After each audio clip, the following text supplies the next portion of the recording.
السلام علیکم ورحمۃ اللہ وبرکاتہ۔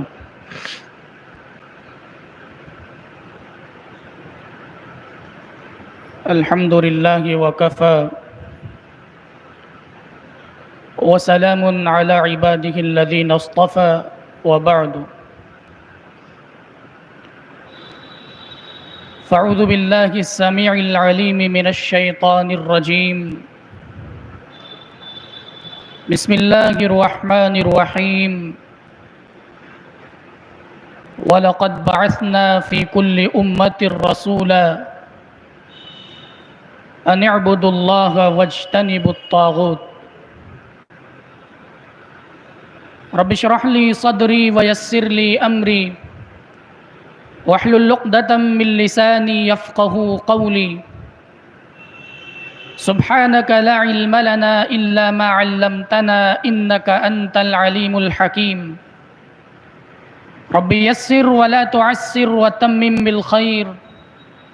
وبك نستعين يا فتاح رب زدني علما۔ صدر مجلس،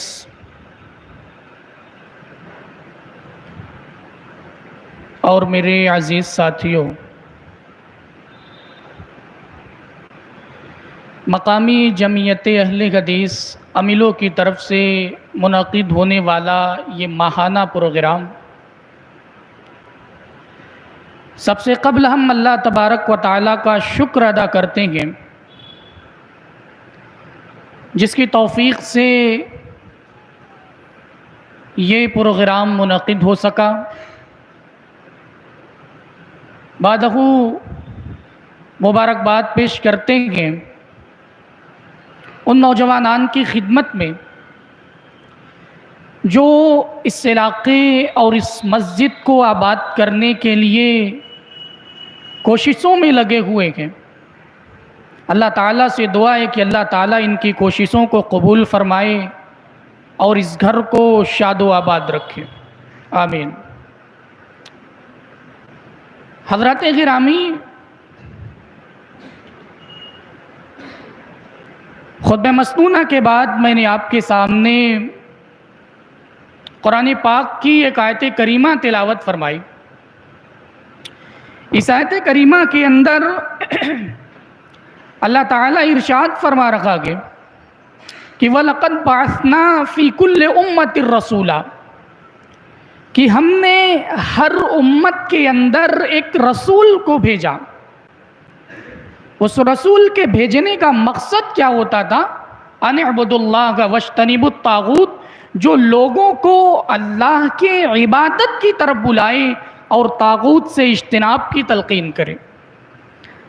اللہ تبارک و تعالیٰ نے جتنے بھی نبی اور رسول اس دنیا کے اندر بھیجے، سارے نبیوں اور سارے رسولوں کا مشن یہی تھا۔ اللہ تعالیٰ نے حضرت نوح علیہ السلام کو بھیجا۔ حضرت نوح علیہ السلام اپنی قوم کو پیغام دے رہے ہیں، یا قوم اعبدوا اللہ ما لکم من الہ غیرہ، اے میری قوم کے لوگوں، اللہ کی عبادت کرو، اللہ تبارک و تعالیٰ کے سوا تمہارا کوئی معبود حقیقی نہیں ہے۔ اللہ تعالیٰ نے قوم عاد کی طرف حضرت ہود علیہ السلام کو نبی بنا کر بھیجا۔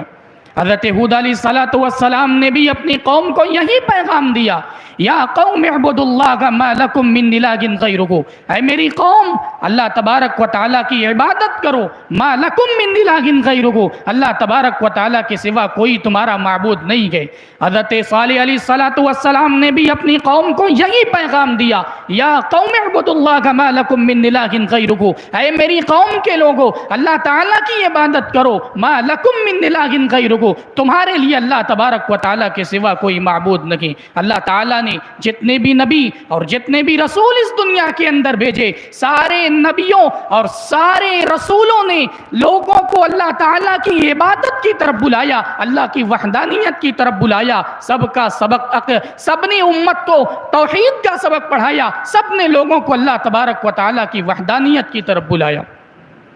حضرت نوح علیہ السلام نے 950 سال تک دعوت و تبلیغ کی۔ 950 سال تک کی دعوت و تبلیغ کے نتیجے میں محض 80 افراد اسلام قبول کرتے ہیں۔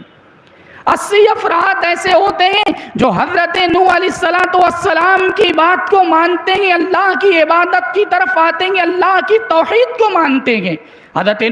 نوح علیہ السلام نے جب اللہ تبارک و تعالیٰ سے تنگ آ کر بد دعا کی، رب لا تذر علی الارض من الکافرین دیارا، پروردگار اس روئے زمین پر کافروں کا کوئی ٹھکانہ مت چھوڑنا، اللہ تعالیٰ کی جانب سے حضرت نوح علیہ السلام کو جب حکم دیا گیا یہ پانی کی صورت میں عذاب آئے گا، پانی کا عذاب آئے گا، لہذا آپ کشتی تیار کیجئے۔ اس کشتی کے اوپر مفسرین نے لکھا ہے کہ 80 کی تعداد میں لوگ سوار ہوئے، جس میں مرد اور عورت دونوں شامل تھے، یعنی 950 سال کی دعوت و تبلیغ کے نتیجے صرف اور صرف 80 افراد اسلام قبول کرتے ہیں، حضرت نوح علیہ السلام کی بات کو مانتے ہیں۔ حال یہ تھی کہ خود حضرت نوح علیہ السلام کا سگا بیٹا حضرت نوح علیہ السلام کا مخالف تھا۔ حضرت نوح علیہ السلام کے علاوہ حضرت ابراہیم علیہ السلام کو دیکھیے، حضرت ابراہیم علیہ السلام نے جس گھرانے میں آنکھ کھولی وہ گھرانہ بت پرست تھا۔ حضرت ابراہیم کا باپ بت بناتا تھا، بت بیچنے والا تھا۔ حضرت ابراہیم نے قوم کو سمجھایا، اے میری قوم کے لوگو، اے میری قوم جن بتوں کی تم عبادت کرتے ہو، هل يسمعونكم استدعون، مجھے بتاؤ تو صحیح کیا یہ تمہاری پکار کو سنتے ہیں؟ او ينفعونكم، کیا یہ تمہیں نفع پہنچانے کی صلاحیت رکھتے ہیں؟ او یضرون، کیا یہ تمہیں نقصان پہنچانے کی صلاحیت رکھتے ہیں؟ بتاؤ اے میری قوم، جن بتوں کی تم عبادت کرتے ہو کیا یہ نفع نقصان پہنچا سکتے ہیں؟ کیا یہ تم کو فائدہ پہنچا سکتے ہیں؟ کیا یہ تمہارے لیے کسی فائدے، کسی نفع اور نقصان کے مالک ہیں؟ قوم کو حضرت ابراہیم علیہ السلام نے سمجھایا، مختلف انداز سے سمجھایا، اور بالآخر حضرت ابراہیم علیہ السلام نے قوم کے بتوں کو توڑا۔ حضرت ابراہیم علیہ السلام جانتے تھے یہ قوم بتوں سے محبت کرتی ہے، بتوں سے محبت کرتی ہے، یہ قوم بتوں کے توڑنے کے معاملے میں یہ میرے ساتھ برا سلوک کر سکتی ہے، اور نتیجہ بھی یہ ہوا حضرت ابراہیم علیہ السلام کے ساتھ ان لوگوں نے بڑا برا سلوک کیا۔ شعلہ برساتی ہوئی آگ کے اندر حضرت ابراہیم علیہ السلام کو ڈالا گیا۔ اللہ تعالیٰ نے حضرت ابراہیم علیہ السلام کی مدد کی اور آگ سے کہا کہ یا نار کونی برداً و سلاماً علی ابراہیم، اے آگ تو ٹھنڈی اور سلامتی والی ہو جا ابراہیم پر۔ اور یہ امر بھی حقیقت ہے کہ جس دور میں بھی توحید کی دعوت دی گئی، اہل توحید کو ہر دور اور ہر زمانے میں مشق ستم بنایا گیا۔ حضرت موسیٰ علیہ السلام نے جب فرعون کے سامنے توحید کا ڈنکا بجایا، فرعون کے سامنے جب توحید کی دعوت دی، وہ فرعون جو اپنے آپ کو انا ربکم الاعلی کہا کرتا تھا، وہ فرعون جو لوگوں سے اپنی عبادت کرایا کرتا تھا، یہ دعویٰ کرتا تھا کہ میں تمہارا سب سے بڑا رب ہوں۔ فرعون نے جب حضرت موسیٰ علیہ السلام کا مقابلہ جادوگروں سے کرایا، اور جادوگر جب حضرت موسیٰ علیہ السلام کے سامنے مغلوب ہو گئے تو بے ساختہ حضرت موسیٰ علیہ السلام پر ایمان لائے اور کہا کہ آمنا برب العالمین، رب موسیٰ و ہارون، ہم رب العالمین کے اوپر، اس رب کے اوپر ایمان لاتے ہیں جو سارے جہان کا رب ہے، ہم موسیٰ اور ہارون کے رب پر ایمان لاتے ہیں۔ حضرت موسیٰ کے اوپر جب جادوگر ایمان لائے تو فرعون نے جادوگروں کو دھمکی دی اور کہا کہ لَأُقَطِّعَنَّ أَيْدِيَكُمْ وَأَرْجُلَكُمْ مِنْ خِلَافٍ، کہ تم میری اجازت کے بغیر موسیٰ پر ایمان لائے ہو، میں تمہارے ہاتھ اور پیر کو مخالف سمت میں کٹوا دوں گا، ثُمَّ لَأُصَلِّبَنَّكُمْ أَجْمَعِينَ، اور پھر میں تم سب کو سولی دے دوں گا۔ فرعون کے وہ جادوگر جواب دیتے ہیں لا غیر انا الی ربنا منقلبون، کوئی حرج کی بات نہیں ہے فرعون، ہم اپنے رب کی طرف پلٹنے والے ہیں۔ یعنی فرعون کی دھمکیوں کا ان کے اوپر کوئی اثر نہیں ہوا۔ آخری نبی صلی اللہ علیہ وسلم نے بھی اپنی قوم کو توحید کی دعوت دی، اپنی قوم کو ایک اللہ کی عبادت کی طرف بلایا۔ اللہ کے نبی صلی اللہ علیہ وسلم کو اللہ کے نبی صلی اللہ علیہ وسلم نے جب لا الہ الا اللہ کا پیغام پڑھایا اور فاران کی چوٹیوں سے یہ آواز لگائی، اے میری قوم کے لوگوں لا الہ الا اللہ کہہ لو کامیاب ہو جاؤ گے۔ اللہ کے نبی نے جب یہ آواز لگائی اور یہ آواز جب کفار مکہ کے کانوں میں پڑی تو کل تک جو لوگ محمد عربی صلی اللہ علیہ وسلم کی حمایت کرنے والے تھے، اللہ کے نبی کی حمایتی تھے۔ اللہ کے نبی نے جب یہ آواز لگائی قولوا لا الہ الا اللہ تفلحوا، کہ لا الہ الا اللہ کہہ دو کامیاب ہو جاؤ گے، اللہ کے نبی صلی اللہ علیہ وسلم کی اس آواز پر مکہ کے لوگ آپ کے دشمن ہو گئے۔ حالت یہ تھی کہ خدا آپ کا گھرانہ آپ کا دشمن ہو گیا، اللہ کے نبی کو گالیاں دی گئیں، اللہ کے نبی کے ساتھ برا سلوک کیا گیا، اللہ کے نبی کو تکلیفیں پہنچائی گئیں، جبکہ اللہ کے نبی صلی اللہ علیہ وسلم کو ایذا اور تکلیفیں پہنچائی گئیں۔ اللہ کے نبی صلی اللہ علیہ وسلم مکہ کو چھوڑ کر طائف تبلیغ کے لیے جاتے ہیں، وہاں پر اللہ کے نبی کے ساتھ بڑا برا سلوک کیا جاتا ہے، آپ کے اوپر پتھر برسائے جاتے ہیں، آپ کے پیچھے اوباشوں اور بدماشوں کو لگایا جاتا ہے، یعنی اللہ کے نبی صلی اللہ علیہ وسلم کو توحید کی دعوت دینے کے لیے، دین اسلام کی نشر و اشاعت کے لیے بڑی مشکلات کا سامنا کرنا پڑا، بڑی مصیبتوں کا سامنا کرنا پڑا، لیکن اللہ کے نبی صلی اللہ علیہ وسلم نے اسلام کی راہ میں آنے والی ان مصیبتوں کے اوپر، دین کی راہ میں آنے والی ان پریشانیوں کے اوپر خندہ پیشانی کے ساتھ صبر کیا، اور اللہ کے نبی صلی اللہ علیہ وسلم نے اپنے اس دعوت کے کام کو جاری رکھا۔ وہ عقیدہ توحید، وہ ایمان کی دولت جو دنیا کی سب سے بڑی دولت ہے، جو اسلام کا ایک رکن عظیم ہے، اور کوئی بھی شخص اس وقت تک کامیاب نہیں ہو سکتا، کوئی بھی شخص اس وقت تک نجات نہیں پا سکتا جب تک کہ وہ اس عقیدہ توحید سے آراستہ نہ ہو جائے۔ اسلام کی بنیاد جن 5 چیزوں پر قائم ہے، ان میں سب سے پہلی چیز عقیدہ توحید ہے، اس بات کی گواہی دینا ہے کہ اللہ تبارک و تعالیٰ کے سوا کوئی معبود حقیقی نہیں، اور اس بات کی گواہی دینا ہے کہ محمد عربی صلی اللہ علیہ وسلم اللہ تعالیٰ کے بندے اور اس کے رسول ہیں۔ کوئی بھی شخص روز قیامت اس وقت تک کامیاب نہیں ہو سکتا، اس کی عبادتیں، اس کی نمازیں، اس کے روزے، اس کے صدقات روز قیامت اس کے منہ پر مار دیے جائیں گے اگر اس کا عقیدہ خراب ہوگا، اگر اس کے عقیدے کے اندر خلل ہوگا، اگر اس کے عقیدے کے اندر کوئی فطور ہوگا۔ نبی اکرم صلی اللہ علیہ وسلم کا فرمان کہ بنی الاسلام علی 5 شہادت اللہ الہ الا اللہ، کہ اسلام کی بنیاد 5 چیزوں پر قائم ہے۔ سب سے پہلی چیز اس بات کی گواہی دینا کہ اللہ کے سوا کوئی معبود حقیقی نہیں، اور اس بات کی بھی گواہی دینا کہ محمد عربی صلی اللہ علیہ وسلم اللہ کے نبی اور اس کے رسول ہیں۔ عزیز ساتھیوں، آج یہ عقیدہ توحید، یہ اسلام کی نعمت، یہ ایمان کی نعمت آج ہمیں گھر بیٹھے حاصل ہو گئی، اور یہی وجہ ہے کہ آج ہمارے نزدیک اس نعمت کی کوئی قدر نہیں۔ آج ہمارا ایمان 200 گرام مٹھائی کے اوپر بک جاتا ہے، آج ہمارا ایمان چند ٹکوں کے عوض، چند سکوں کے عوض بک رہا ہے۔ آج ہماری ایمان کی یہ حالت ہے کہ ہمیں اس بات کی کوئی پرواہ نہیں کہ کون مسلم کون غیر مسلم، ہم سب کے تہواروں میں شرکت کرتے ہیں۔ آج ہمیں اپنے ایمان کی کوئی قدر نہیں ہے۔ اللہ کے نبی صلی اللہ علیہ وسلم کو یہ آفر دیا گیا تھا کہ اللہ کے نبی صلی اللہ علیہ وسلم 1 سال آپ ہمارے معبودوں کی عبادت کیجئے، 1 سال ہم آپ کے معبودوں کی عبادت کریں گے، یہ جھگڑا جو مکہ کے اندر پھیلا ہوا کہ ختم ہو جائے گا۔ آفر دیا گیا اللہ کے نبی صلی اللہ علیہ وسلم کو۔ اللہ تعالیٰ نے قرآن میں آیت نازل کی، اللہ تعالیٰ نے نبی کو حکم دیا کہ اے نبی صلی اللہ علیہ وسلم قل یا ایھا الکافرون، اے نبی کافروں کو پیغام سنا دیجئے، اے نبی کفاران مکہ سے کہہ دیجئے لا اعبد ما تعبدون، کہ میں اس کی عبادت نہیں کرتا جس کی تم عبادت کرتے ہو۔ ڈنکے کی چوٹ پر اعلان کر دیا گیا لکم دینکم ولی دین، کہ تمہارے لیے تمہارا دین گئے، ہمارے لیے ہمارا دین گئے، ہم تمہارے دین کی، ہم تمہارے دین میں، ہم تمہارے معبودوں کی عبادت نہیں کر سکتے، ہم تمہارے دین کو نہیں مان سکتے ہیں، ہمارے لیے ہمارا دین گئے، ہم تمہارے دین کی ہرگز اتباع نہیں کر سکتے، ہم تمہارے دین کو فالو نہیں کر سکتے۔ نبی اکرم صلی اللہ علیہ وسلم کو جب نبی اکرم کو جب کفار مکہ نے یہ آفر دیا تھا، اللہ تعالیٰ نے 2 ٹوک لہجے میں بالکل صاف انداز میں کہہ دیا کہ اے نبی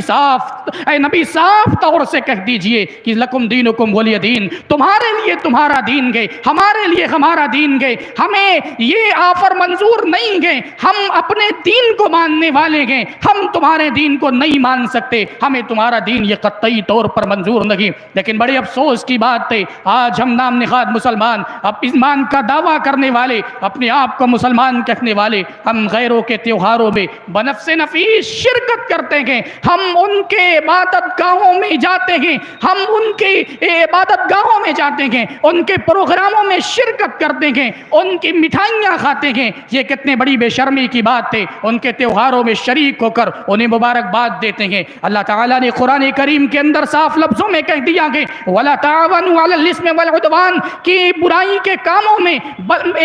کے کاموں میں تعاون نہ کرو، تعاون کرنا ہے، مدد کرنی ہے۔ قرآن نے کہا تعاونوا علی الاسم والعدوان، نیکی کے کاموں میں، بھلائی کے کاموں میں تم ایک دوسرے کی مدد کرو۔ قرآن کریم کے اندر اللہ تبارک و تعالیٰ نے صاف طور پر کہہ دیا آج ہمارے نزدیک جس ایمان کی کوئی ویلو نہیں، آج ہمارے نزدیک جس عقیدہ توحید کی کوئی ویلو نہیں، صحابہ کرام رضوان اللہ علیہم اجمعین نے اس ایمان کے لیے، اس عقیدہ توحید کے لیے اپنی جان کا نذرانہ پیش کیا۔ صحابہ کرام نے اس عقیدہ توحید کے لیے اپنی جانوں کو قربان کر دیا۔ حضرت خبیب رضی اللہ تعالیٰ عنہ کو کفار مکہ نے ان کو قید کر کے رکھا تھا۔ حضرت خبیب رضی اللہ تعالیٰ عنہ کو کفار مکہ نے ان کو قید کر کے رکھا تھا۔ حضرت خبیب رضی اللہ تعالیٰ عنہ نے جنگ بدر کے اندر حارث بن عامر کو قتل کیا تھا، اور حارث بن عامر کے بیٹوں نے اپنے باپ کے قتل کا بدلہ لینے کے لیے، اپنے باپ کے قتل کا انتقام لینے کے لیے حضرت خبیب کو، جنہیں بنی لحیان کے لوگوں نے مکہ میں لے جا کر بیچا تھا، عقبہ بن حارث نے انہیں بازار سے خریدا اور اپنے باپ کے قتل کا بدلہ لینے کے لیے انہیں قید کر لیا۔ چونکہ حرمت والا مہینہ چل رہا تھا، ان کا یہ ارادہ تھا کہ جب یہ حرمت والا مہینہ ختم ہو جائے گا تو ہم اپنے باپ کے قتل کا انتقام لیں گے، اپنے باپ کے قتل کا بدلہ لیں گے۔ حضرت خبیب رضی اللہ تعالیٰ عنہ کو قید کر دیا گیا۔ حضرت خبیب رضی اللہ تعالیٰ عنہ نے قید کیا گیا تو عقبہ بن حارث کے گھر میں انہیں قید کیا گیا تھا۔ عقبہ بن حارث کی بیوی سے حضرت خبیب نے یہ کہا، تین درخواستیں ان کے پاس پیش کی، کہا کہ قتل کرنے سے پہلے مجھے خبر ضرور دینا، اور یہ بھی کہا کہ مجھے آب شیریں پلانا، اور ساتھ ہی ساتھ ایک درخواست یہ بھی کی تھی کہ مجھے بتوں کا ذبیحہ نہ کھلانا۔ چنانچہ جب ان کے قتل کا وقت قریب آیا، مہینوں گزر گئے، حرمت والا مہینہ ختم ہو گیا، حضرت خبیب رضی اللہ تعالیٰ عنہ کے قتل کا وقت قریب آیا، حضرت خبیب رضی اللہ تعالیٰ عنہ کے پاس ان کو لینے کے لیے گئے۔ حضرت خبیب رضی اللہ تعالیٰ عنہ نے استورا مانگا، طہارت اپنے آپ کو پاک کیا، اور پھر اس کے بعد 2 رکعت نماز کی مہلت مانگی، اور کہا کہ میں اس لیے تم سے زیادہ نماز کی مہلت نہیں مانگ رہا، کہیں تم لوگ یہ نہ سمجھو کہ میں موت سے بھاگ رہا ہوں، موت سے بھاگنے کا بہانہ ڈھونڈ رہا ہوں، اس لیے میں صرف 2 رکعت نماز پڑھوں گا۔ 2 رکعت نماز انہوں نے بڑے اطمینان اور بڑے سکون کے ساتھ ادا کی، اور پھر اس کے بعد انہیں لے کر اس میدان کی طرف لے جایا گیا۔ حرم کے باہر مقام تنعیم میں ایک درخت کے اوپر سولی کا پھندا لٹکایا گیا تھا، جہاں پر انہیں سولی دی جانی تھی۔ حضرت خبیب رضی اللہ تعالیٰ عنہ کو جب ادھر لے کر جایا جا رہا تھا، حضرت خبیب نے بددعا کی، اللہم احصہم عددا، اے اللہ تو ان کو شمار کر لے، وقتلہم بددا، اور انہیں ایک ایک کر کے قتل کر، ولا تبق منہم احدا، اور ان میں سے تو کسی کو باقی نہ چھوڑ۔ بہرحال حضرت خبیب رضی اللہ تعالیٰ عنہ کو کفار مکہ لے کر گئے، حارث بن عامر کے بیٹوں نے لے جا کر انہیں سولی پر لگایا۔ ایک کافر، ایک بدبخت اپنے نیزے کو لے کر آگے بڑھتا ہے، حضرت خبیب رضی اللہ تعالیٰ عنہ کے جگر کو چیرتا ہے اور کہتا ہے کہ اب تو تم بھی اس بات کو پسند کر رہے ہوگے کہ کاش میری جگہ محمد صلی اللہ علیہ وسلم ہوتے، اور مجھے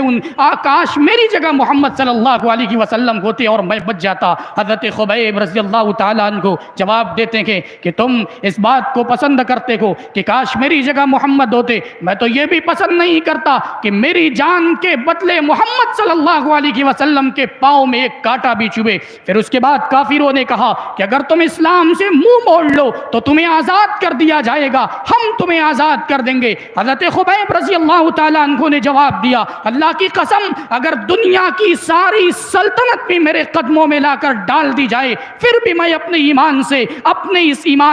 اس عقیدے سے انحراف نہیں کر سکتا۔ حضرت خبیب رضی اللہ تعالیٰ عنہ کے جسموں میں نیزہ چبھویا جا رہا تھا اور بالآخر ان کو اسی طریقے سے ظالمانہ طور پر شہید کر دیا گیا۔ اللہ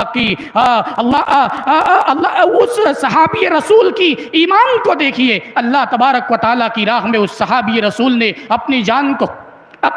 کو قربان کر دیا، لیکن اللہ تبارک و تعالیٰ کے دین سے، عقیدہ توحید سے سمجھوتا نہیں کیا، عقیدہ توحید کے معاملے میں کوئی کمپرومائز نہیں کیا۔ آج ہم مسلمان آج ہم چند ٹکوں کے بس، چند سکوں کے بس اپنے ایمان کا سودا کر لیتے ہیں۔ آج ہماری یہ حالت ہے، دو چار مٹھائیوں پر ہمارے ایمان بک جاتے ہیں۔ آج ہماری یہ حالت ہے کہ ہم چند سکوں کے لیے اپنے ایمان کو فروخت کر دیتے ہیں۔ ایک طرف اللہ کے نبی کے وہ صحابہ تھے، صحابہ نے اپنے ایمان کو بچانے کے لیے اپنی جان تک کی پرواہ نہیں کی۔ آج ہم چند سکوں کے لیے اپنے ایمان کو فروخت کر ڈالتے ہیں۔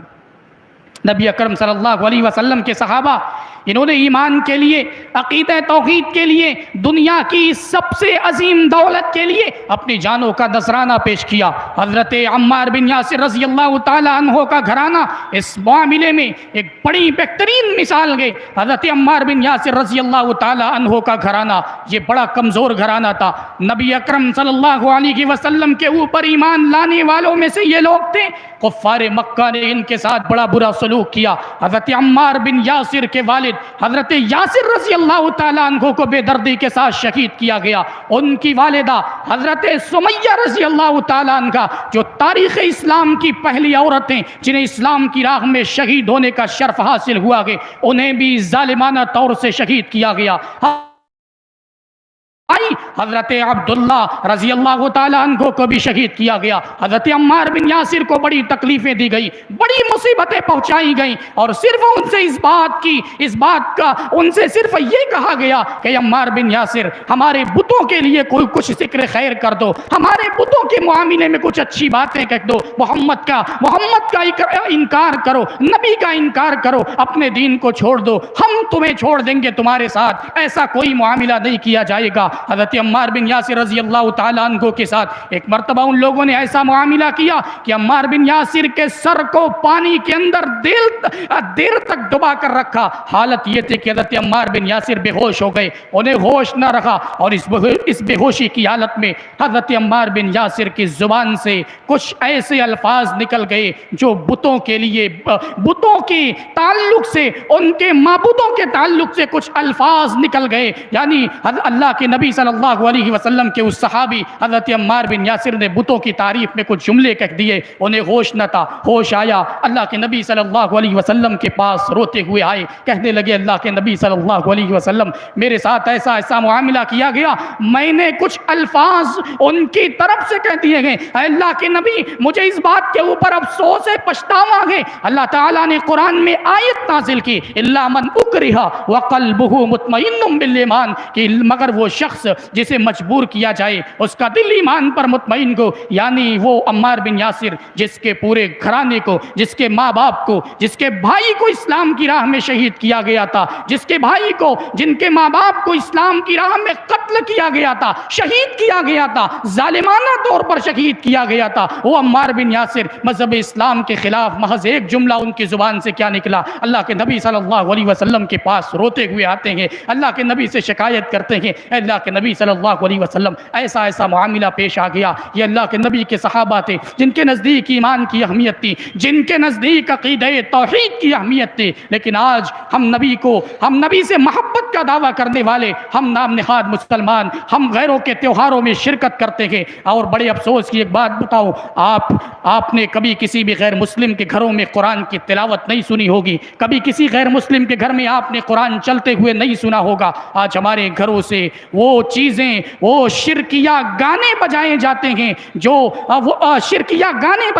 گانے اور باجے بجائے جاتے ہیں، یہ کتنے بڑی بے شرمی کی بات ہے۔ آپ نے کسی یہودی کے گھر میں، کسی عیسائی کے گھر میں قرآن مجید کی تلاوت کو نہیں سنا ہوگا، لیکن آج ہم مسلمانوں کے گھروں میں مندروں کے اندر بجائی جانے والی چیزیں چلتی ہیں، شرکیہ اور اسی طریقے سے وہ گندے قسم کے گانے بجائے جاتے ہیں جو ہمارے ایمان کو برباد کر رکھے ہیں، جو ہمارے عقیدے توحید کے اندر خلل پیدا کر رکھے ہیں۔ یہ کتنی بڑی بے شرمی کی بات ہے۔ نبی اکرم صلی اللہ علیہ وسلم کے صحابہ نے ایمان کی خاطر، عقیدہ توحید کی خاطر اپنے ایمان کو بچانے کے لیے اپنی جان کو قربان کر دیا۔ حضرت خباب بن ارت رضی اللہ تعالیٰ عنہ یہ اسلام قبول کرنے والوں میں سب سے پہلے تھے، انہیں سادس الاسلام یعنی اسلام قبول کرنے والوں میں چھٹے نمبر پر ان کا شمار ہوتا ہے۔ حضرت خباب بن ارت یہ لوہار تھے یعنی لوہے کا کام کیا کرتے تھے۔ جب انہوں نے اسلام قبول کیا، ان کے ساتھ کفار مکہ نے بڑا برا سلوک کیا، ان کے ساتھ کفار مکہ نے نہایت ہی برا سلوک کیا، انہیں جلتے ہوئے انگارے کے اوپر لٹا دیا جاتا۔ یہ خود بیان کرتے ہیں کہ ایک مرتبہ کفار مکہ نے مجھے جلتی ہوئی آگ کے اوپر لٹایا، اور لٹانے کے بعد ایک شخص میرے سینے کے اوپر چڑھ گیا اور اس آگ کو میرے جسم سے نکلنے والی چربی نے بجھایا۔ اللہ اکبر! یہ نبی کے صحابہ تھے جنہوں نے ایمان کی خاطر اپنے آپ کو ہلاکت میں ڈالا۔ حضرت خباب بن ارت کے بارے میں آتا ہے کہ ان کی جسم کے اوپر برس کے نشانات دکھائی دیتے تھے۔ یہ وہ تکلیفیں اور یہ وہ مصیبتیں تھیں جو انہیں اسلام کی راہ میں ایمان کی خاطر برداشت کرنی پڑی تھی۔ حضرت خباب بن ارت کے بارے میں آتا ہے کہ ان کے جسم کے گوشت کہیں کہیں سے ختم ہو گئے تھے۔ یہ نبی کے صحابہ تھے، ایمان کی خاطر انہوں نے قربانیاں پیش کی، ایمان کی خاطر انہوں نے سارے مصائب کو، سارے مظالم کو برداشت کیا، لیکن کسی بھی معاملے میں انہوں نے ایمان سے سمجھوتا نہیں کیا، کسی بھی معاملے میں انہوں نے ایمان کے معاملے میں کبھی کوئی کمپرومائز نہیں کیا۔ یہ کتنی بڑی بے شرمی کی بات ہے کہ آج ہم چند لذت اور تفریح کے چند سامانوں کے لیے آج ہم اپنے ایمان کا سودا کر لیتے ہیں۔ آج ہم بھول جاتے ہیں کہ ہمارے لیے عقیدہ توحید کتنی اہم چیز ہے، ہم بھول جاتے ہیں کہ ہمارے لیے ایمان کتنا اہم ہے۔ یہ کتنی بڑی بے شرمی کی بات ہے۔ ضرورت اس بات کی ہے کہ ہم اپنے آپ کو سنبھالیں، اپنے کردار کو سنبھالیں، اپنے ایمان کی حفاظت کریں۔ آج ہر موڑ پر ہمارے ایمان کا سودا کرنے والے کچھ اچکے موجود ہیں جو ہمارے ایمان کو اچکنا چاہ رہے ہیں۔ فتنوں کے اس دور میں اپنے ایمان کی حفاظت کیجیے، اپنے عقیدے کی حفاظت کیجیے، عقیدہ توحید کی حفاظت کیجیے، کیونکہ روز قیامت یہی آپ کے نجات کا سبب ہوگا، روز قیامت یہی آپ کی کامیابی کا سبب ہوگا۔ آئیے ہم عہد کرتے ہیں کہ انشاءاللہ العزیز ہم اپنے اس عقیدہ توحید پر قائم و دائم رہیں گے، اور جب تک دنیا میں زندہ رہیں گے اس عقیدہ توحید کا علم لے کر اس عقیدہ توحید کا پرچار کریں گے، لوگوں تک اس عقیدہ توحید کو پھیلائیں گے۔ رب العالمین ہمیں جب تک اس دنیا میں زندہ رکھے، ایمان پر اور اسلام پر زندہ رکھے۔ الہی ہمارا خاتمہ ہو تو خاتمہ بالخیر ہو۔ آمین۔ وآخر دعوانا ان الحمدللہ رب العالمین۔